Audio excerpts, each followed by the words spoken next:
And now, our very own Asean Jabo with an exclusive interview with Deni Avdija. When Asael was 9, terrorists broke into his home in Itamar and murdered his mother and 3 brothers. Asael, badly wounded, survived the attack by playing dead. He was hospitalized for a year and 8 months, lost his leg, and was treated for physical and emotional trauma. Asael spent years at the Israel Sports Center for the Disabled, rehabilitating from the trauma through sport. He became a world-class wheelchair basketball player, was drafted on many teams, and played for Hamburg for 2 years. Asael has a BA in physical education, is married, a sought-after motivational speaker, but most of all, trains children with disabilities at the Israel Sports Center for the Disabled. As most of you know, Deni Avdija is an Israeli basketball star and was recently drafted to play in the NBA. With the 9th pick in the 2020 NBA Draft, the Washington Wizards select Deni Avdija from Herzliya, Israel. Deni Avdija, a guy that we've talked about a lot in our coverage leading up to the draft, goes in the top 10, 9th overall to the Washington Wizards, youngest ever to play for Maccabi Tel Aviv at the age of 16. You've talked a lot about him, Mike. What exactly are the Wizards getting here? I think this is going to be the steal of the draft, to be honest. I think Deni Avdija, when we look back 5 years from now, we're going to see a guy who could be the best player even to come out of this draft. And it starts with his basketball IQ and his versatility. He's tremendous in the open court, and he has great size, 6'10". He's a fiery competitor, 225 pounds. He's tremendous getting downhill to his right. He's great attacking closeouts. He can really facilitate, and an underrated defender as well. He's very multi-positional on that end of the floor, and he can put you on a poster in space. He's really improved as a perimeter shooter as well. He can handle the ball. I think he has a chance to become not just a 3-and-D type of wing, but a guy who can also be a secondary playmaker as well. I love his upside. We give you Asael and Deni. First of all, Deni, thank you so much for joining us at the anniversary of the Israel Sports Center for the Disabled annual brunch. Last summer, you got the MVP of the Under-20 European Championship right here in Israel. I was there in the crowd, and I felt a big honor that you represented us in Israel, and you brought a lot of honor for the country. I really want to know how did it feel for you, because I've never won a European Championship, and I really want to know how does it feel. It was the first time of me winning the European Championship with Israel, first gold medal with Israel, and it felt great. Full gym, every game, Yeah, sure. all the countries watching you. It was a big buzz around the competition, and we were nervous at the beginning. I won't gonna lie. I wanted to do it back to back. A lot of the guys who played with me there the year before wanted back to back. There's some new guys who joined who helped us very much. Going into the tournament, there were a lot of great teams, so I didn't really know what's going on, and we lost to Serbia in the first game.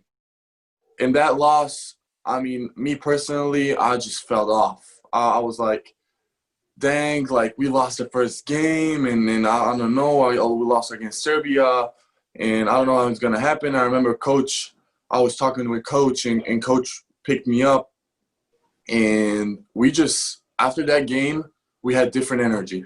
We came 100% every night. We came to kill. After every win, it was super exciting, a lot of emotions, really hard to sleep after every game. And just to win it all at the end was the biggest excitement I have in my short career. It was amazing. Winning the home crowd, everybody's hyped up. We felt like kings after we won it all. It was a big emotional thing that we had. I'll remember it for the rest of my career, yeah, for sure. I have to say that was really amazing seeing it from the crowd. And how do you deal with this pressure, with this responsibility representing our people, our country? I'm trying to practice very hard for me to be the best player that I can represent my country. I just need to play my game and be cool and try to do the best I can. That's a really good attitude. I'm sure it will bring you to the top. How do you overcome challenges? How I overcome challenges. First of all, I had an injury in the back, who like I went to a couple of doctors who didn't know what I had, and maybe they told me I'm gonna feel this pain. I work on my core, I work on my back, lower back, and the pain slowly went away. I work my ass off. So let's say I had a bad game, I won't rest the day after. I'll go to the gym, I'll practice, I'll do the shots I missed in the game, and then it makes me feel good. My brain starts to say, okay, I worked on those shots. It won't happen next time. And that's what I do every game that I'm not good at. So I'm always improving the things I'm not good at, and gives me confidence, and that's how I maneuver. That's how I get through challenges, basically. That's amazing. I really can attach to it as an athlete, because I've also had some injuries, and I think the way you look at it is amazing. Don't forget to have some free time for Sony PlayStation. Yeah, yeah, for sure. It's very important, you know. You want to be a kid and have fun at the end of the day. Exactly, so. That's true. I read a lot of NBA players like to play PlayStation. So yeah, a lot of NBA, because it's like you can rest and play, and you don't need to go around, you know. So PlayStation is one of the easiest to do after practice. What do you usually play? Man, I play a lot of games. It's always changed depending on my friends. My friends like changing games, so I'm changing with them. I like to play 2K. I like to play 2K very much. I'm very good at 2K. Fortnite, I used to play. FIFA, I used to play. A lot of Call of Duty games. Depends like what's going on. In I'm waiting to play Deni Avdija in the Yo, you know? Yo, I wish. I was just a dream coming true, but I never thought I'm gonna play with my name in there, so that's crazy. Maybe one day we'll play against each other. That will be amazing. I hope so. Our sports center is celebrating 60 years, and it helped thousands of people with disabilities throughout the year through sport. And I want to ask you, what advice can you bring to our young generation, to our young athletes? For the young generation, they probably going to do the same path that I did.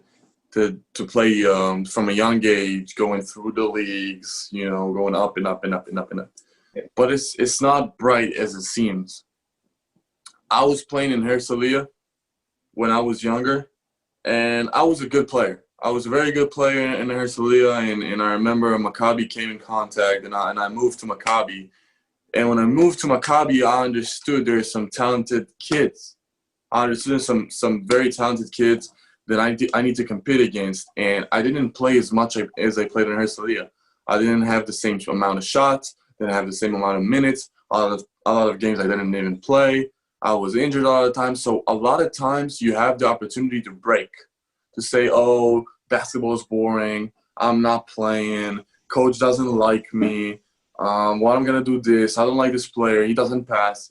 A lot of those things going through your head while you grow up, and it's gonna happen. The young generation need to understand it's gonna happen. Not everything is gonna be like the way you want, but you need to understand something. In basketball or in sports in general, you won't have comfortable situations.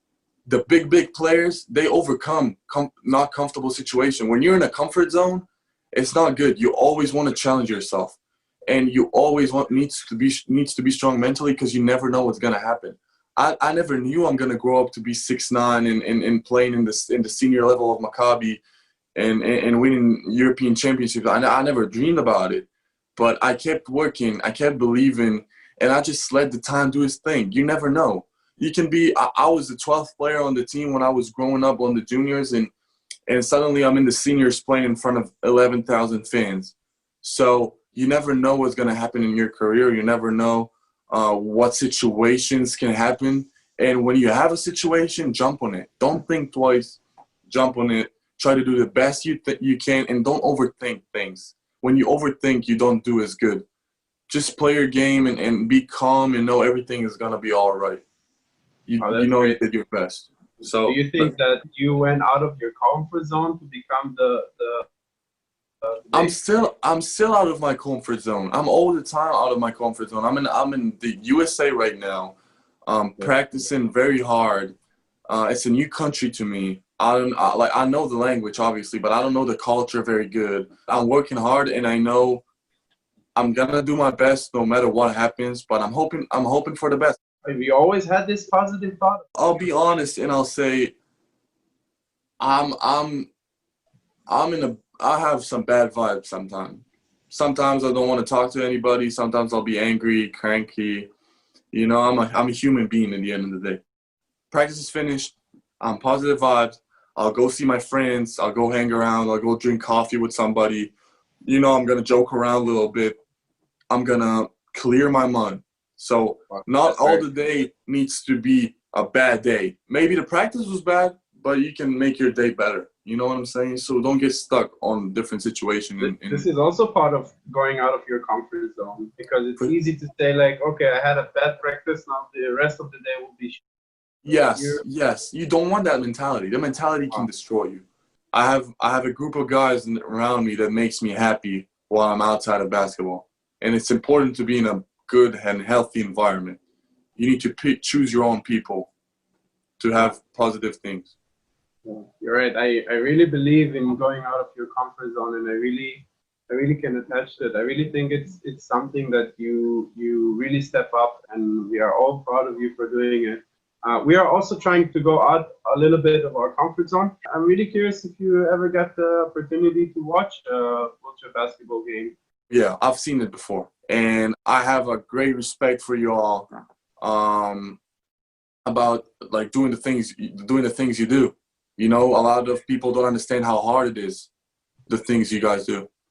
Definitely. Deni, first of all, that was all the questions. I really wanted to get to know you better. And I think personally as an athlete, and I'm sure the kids at our sports center that heard it from you will definitely take it forward.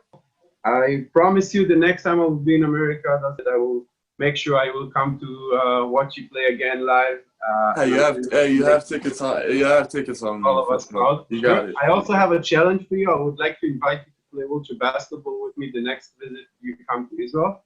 I'll try definitely. I'm hoping all the best for you, and I'm sure you will make all of us proud. Thank you so much for having me. It was a pleasure for me, and I wish you the best of luck.